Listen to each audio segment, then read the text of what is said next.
मुदित अवधपति सकल सुत बदुन समेत निहारी।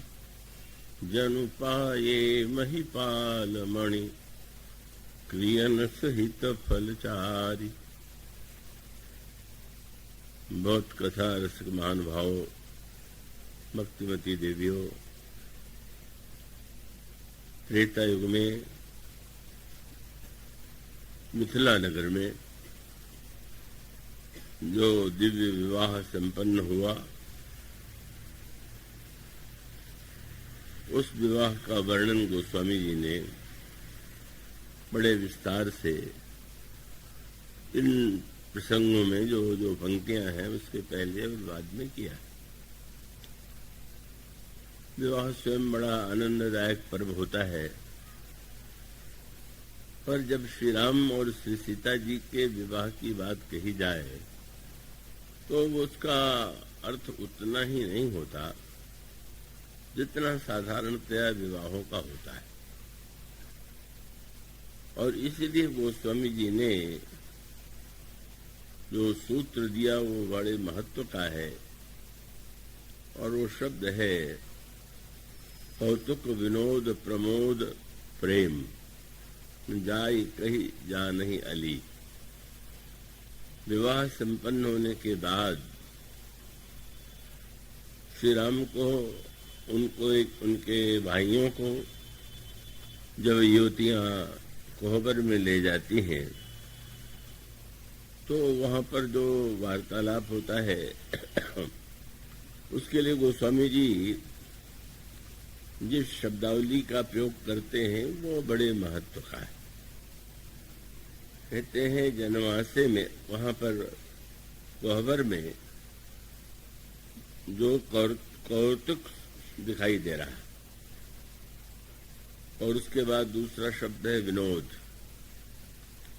और तीसरा शब्द है प्रमोद, और चौथा शब्द है प्रेम। कौतुक विनोद प्रमोद प्रेम, मानो यह जो विवाह है भगवान राम और सीता का, तो उसमें प्रारंभिक जो कौतुक शब्द है वो तो प्रत्येक विवाह में आप देखते हैं, नाना प्रकार के कौतुक व्यक्तियों के द्वारा या अन्य माध्यमों के द्वारा किए जाते हैं, और परस्पर व्यंग विनोद का भी वार्तालाप दिखाई देता है। पर कभी कभी दो बातें, दो दिशाएं होती हैं। कौतुक विनोद के बाद फिर विरोध भी उत्पन्न हो जाता है, पर यहाँ पर विनोद के बाद प्रमोद का शब्द कहा गया, और अंतिम शब्द है प्रेम, और इसके लिए एक बड़े महत्व का शब्द चुना गया। मुझे विश्वास है कि आप उस वृत्ति में स्थित होकर के उसकी गहराइयों का आनंद लेंगे। जैसे एक कमल का पुष्प, किसी सरोवर के किनारे आप जाकर खड़े हो गए, और अगर उसमें सरोवर अगर भव्य है, उसका जल निर्मल है और उसमें कमल खिले हैं, तो देख के बड़े आनंद की अनुभूति होती है, बहुत अच्छा लगता है। और कमल में उतनी उत्कट गंध तो नहीं होती, पर हल्की सुगंध आप उसका अनुभव थोड़ा दूर से ही कर सकते हैं। पर अगर कोई व्यक्ति और निकट कमल के जाए तो कमल की पंखड़ियों के बीच में एक ऐसा केंद्र है, तो वो जो कमल की कलिका का केंद्र है, उसमें आप देखेंगे कि एक पीले रंग का पराग जो है, उसका रंग पीला होता है, और उसका दर्शन आप कर सकते हैं, और उसको आप दूर से नहीं देख सकते। दूर से तो आप सरोवर देख लीजिए, कमल की सुंदरता देख लीजिए, पर पराग के लिए आपको और निकट जाना होगा।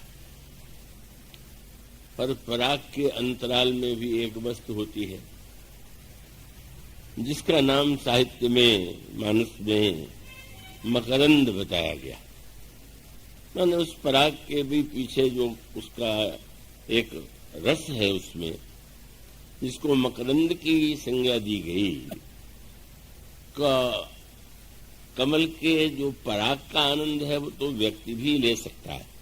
आप उंगली से छू लीजिए तो आपके हाथ में एक पीला पीला सा सुगंधित पदार्थ लग जाएगा, पर उसमें जो मकरंद है, उस मकरंद का आनंद केवल एक को ही प्राप्त होता है। और वह कौन है? भ्रमर, जिसको कहते हैं भंवरा जो है, भंवरा उस कमल की कर्णिका में बैठ करके उसके मकरंद रस का पान करता है। गोस्वामी जी ये कहते हैं कि यहाँ पर भी इस कोहबर के प्रसंग में जो उसका अंतरंग रस, जो कौतुक हो रहे हैं, वो तो सभी उसका आनंद ले सकते हैं, विनोद और प्रमोद तक भी पहुंचना संभव, लेकिन उसका जो अंतरंग मकरंद है, उसके लिए एक वाक्य वहां गोस्वामी जी आप लिखते हैं, और वह शब्द है, कौतुक विनोद प्रमोद प्रेम न जाय कही जानहि अली। अब ये अली शब्द एक तो सखियों के लिए अली माना जाता है, और भ्रमर के लिए भी अली शब्द का ही प्रयोग करते हैं। ऐसी स्थिति में गोस्वामी जी कहते हैं कि जो अलियां हैं वही उसके मकरंद रस का आनंद ले रहे हैं। और दूसरा उसका तात्पर्य यह है कि जब तक आप में भ्रमर जैसी वृत्ति का उदय न हो और उसके अंतरंग रस तक आपका प्रवेश न हो, तो आप उसका पूरा आनंद नहीं ले सकते। आनंद तो कमल को भी देख करके मिलता है, पराग से भी मिलता है, सब है, लेकिन वो जो भंवरे को जिस रस का अनुभव होता है वह तो भ्रमर व्यक्ति से ही होता है। अब गोस्वामी जी ने ये कहा कि रामचरितमानस में भी ये सब वस्तुएं हैं, और उसके लिए भी उन्होंने कमल का ही जो स्वरूप चुना वो कमल का ही है। उन्होंने कहा कि एक तो आप पढ़िए तो भाषा का आनंद है, तो भाषा का एक अपना आनंद होता है, और दूसरा फिर उसके अर्थ का बोध, और आप भाषा का भी एक अपना आनंद है, पर अर्थ का बोध होने पर और भी अधिक आनंद आता है। और अर्थ के भी अंतराल में जो भाव छिपे हुए हैं का उसे जो जानता है वो उसको मानो उसके रहस्य में उसने पूरी तरह प्रवेश पा लिया। तो उन्होंने कहा कि मानस में जो भाषा है वही मानो तो शब्द उनके हैं कि अर्थ, अनूप, सुभाव, सुभाषा, सोई पराग मकरंद सुवासा।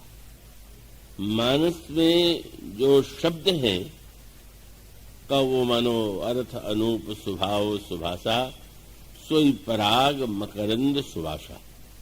जो शब्द है वो मानो सुगंध की तरह। और इसका अभिप्राय है कि आप किसी शब्द को सुनते हैं तो शब्द में ही चाहे उसका उतना अर्थ न ज्ञात हो, पर अब जैसे मंत्र पढ़े जाते हैं या पाठ आदि किया जाता है तो वो आवश्यक नहीं है कि प्रत्येक व्यक्ति उसका अर्थ भी जानता हो, लेकिन हाँ एक उच्चारण में भाषा का एक अपना आनंद होता है। वो प्रसिद्ध संस्मरण उस युग का है कि जब इंग्लैंड में विक्टोरिया राज्य कर रही थी और नेपाल के महाराज वहाँ आमंत्रित थे, वो गए थे, तो संगीत उनके सामने प्रस्तुत किया गया और संगीत अंग्रेजी भाषा में था। तो अब वो जो अंग्रेजी भाषा के ज्ञाता थे वो तो आनंद ले ही रहे थे, पर महाराज भी सिर हिला के बड़ा आनंद ले रहे थे। तो रानी विक्टोरिया ने मुझसे पूछा कि महाराज आप अंग्रेजी भाषा दुभाषी से कहा पूछो, महाराज अंग्रेजी जानते हैं, उनका नहीं जानते। तो आप बड़े प्रसन्न होकर सिर हिला रहे थे।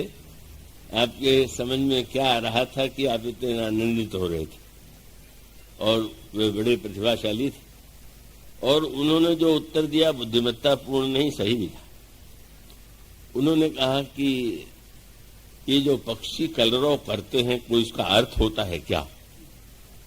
पर पक्षियों का कलरव सुन के आनंद आता है कि नहीं? कोई ये थोड़ी चिंता करता है कि पक्षी क्या कह रहा है, क्या बोल रहा है। तो जैसे पक्षी के कलरव में आनंद है, मुझे भी आनंद है।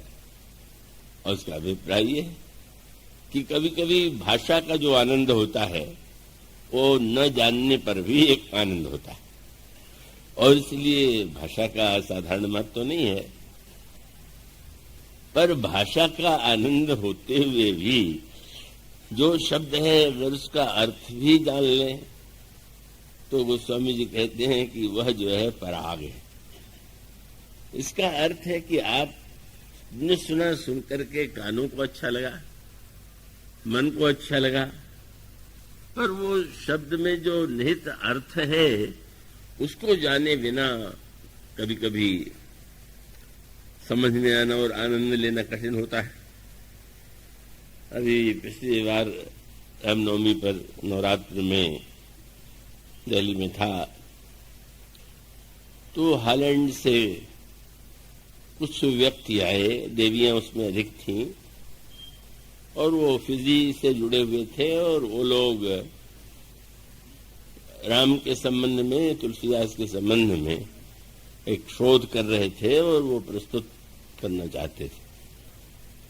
उन्होंने किसी से पूछा होगा विदेश में, ना मेरा भी ले लिया गया होगा, तो उन्होंने समय लिया और मुझसे मिलने के लिए। जब उन्होंने बातचीत प्रारंभ की तो ये तो ठीक है, मैंने भी स्वागत किया, उन्होंने भी आनंद का अनुभव किया, लेकिन अब वो हमारे और उनके बीच में संवाद कैसे हो?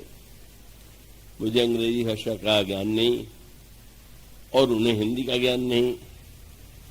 तो एक दुभाषिया लेकर के वो देवियां और वो आए थे, तो उन्होंने उनके माध्यम से मुझसे प्रश्न किया। उन्होंने कहा कि श्री राम का चरित्र तो हमें अच्छा लगता है, उनके चरित्र का एक कार्य ऐसा है जो बहुत अशोभन और अनुचित प्रतीत होता है। तो वैसे पूरी करने वाले लोग हैं, लेकिन जब मैंने पूछा कि इस कार्य को वे अशोभन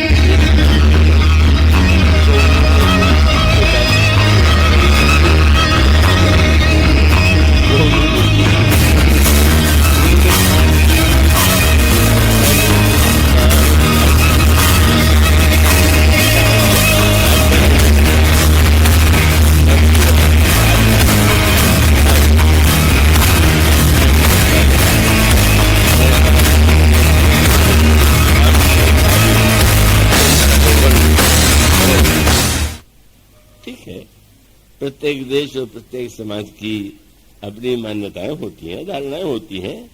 अब उस मान्यता के लिए तो आप क्या कह सकते हैं? मैंने उन्हें समझाने की चेष्टा किया।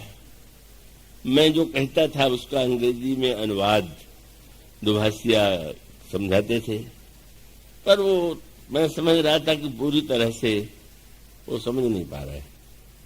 उसका कारण यही था कि दुभाषिया बेचारा स्वयं भी मेरी बात को पूरी तरह नहीं समझ पा रहा था।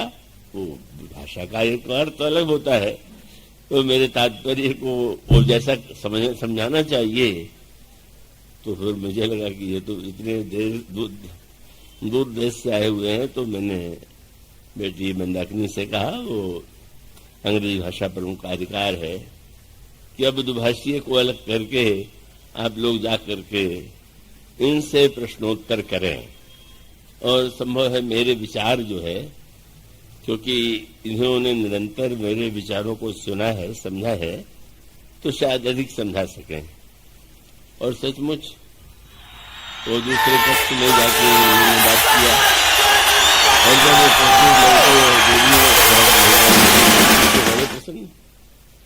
कि हमारे प्रश्न का समाधान हो गया।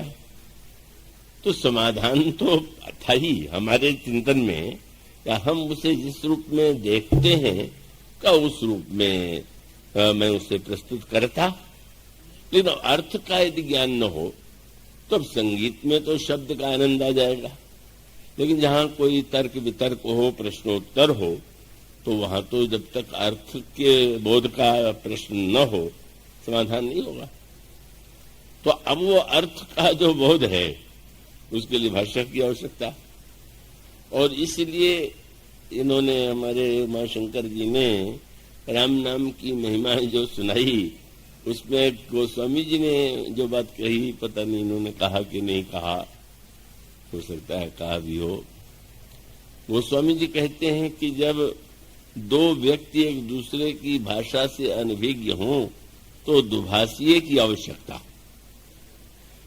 तो उन्होंने कहा निर्गुण और सगुण जो है वो एक दूसरे से अनभिज्ञ। निर्गुण है ईश्वर की, सगुण है ईश्वर, इसको लेकर के बड़ा विवाद है। और वो वेदांत की बात को भक्त नहीं स्वीकार करते, भक्तों की बात वेदांती नहीं स्वीकार करते। समाधान क्या है? तो गोस्वामी जी ने कहा समझाना सरल है यदि कोई दुभाषिया बीच में मिल जाए। और उन्होंने किसको दुभाषिया बनाया? उन्होंने कहा राम नाम ही दुभाषिया। ये उनकी पंक्ति है। अगुण सगुण विच नाम सुसाखी, उभय प्रबोधक चतुर दुभाषी। यह जो राम नाम है उसका तात्पर्य क्या है कि राम नाम पर तुलसीदास जी की भी आस्था, भक्त जो सगुण साकारवादी भक्त हैं उनकी भी आस्था, और जो निर्गुण निराकारवादी संतों की परंपरा है, जो ईश्वर का रूप गुण नहीं भी स्वीकार करते, वो भी नाम की महिमा। कबीर के ग्रंथों में और ग्रंथ साहब में राम नाम की महिमा का बड़ा वर्णन। तो उन्होंने ये कहा कि ये राम नाम दुभाषिया, और अगर समझना हो तो इस दुभाषिये के द्वारा ही एक दूसरे को समझा जा सकता है। और उसका तात्पर्य है कि अगर हम राम नाम का जप करें तो हम भगवान से प्रार्थना कर सकते हैं कि आप क्या हैं, आप समझा दीजिए, और राम नाम के द्वारा उसका जो भेद है वो समाप्त हो सकता है। इस तरह से दुभाषिये की बात, और उसका अर्थ है कि अर्थ का बड़ा महत्व है। शब्द का महत्व होते हुए भी शब्द केवल श्रवणानंद देता, पर वो तो बुद्धि को संतोष नहीं दे सकता, और बुद्धि को संतोष देने के लिए आवश्यकता है कि अर्थ का ज्ञान हो।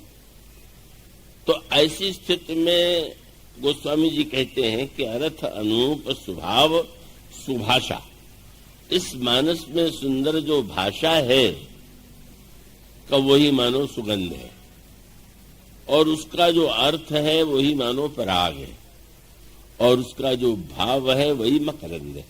अर्थ अनूप स्वभाव सुभाषा, सोई पराग मकरंद सुभाषा। अब इस पूरे विवाह प्रसंग को आप तीनों संदर्भों में, तीनों अर्थों के संकर के केंद्र में उसको रख करके विचार कीजिए, तो आपको हर तरह का आनंद आएगा। का विवाह के गीत हमारे राम बालक शरण जी बहुत मंथलाई के ही हैं, सुनाया करते हैं, और बहुत आनंद लोग लेते हैं विवाह के गीतों में। और विवाह के गीतों के साथ साथ जब वो जौनार के गीत और उसमें गाली आदि के गीत सुनाते हैं तो साधारणतया बहुत आनंद लोग लेते हैं। वो भी एक आनंद है, लेकिन वही अत्यंत आनंद नहीं है।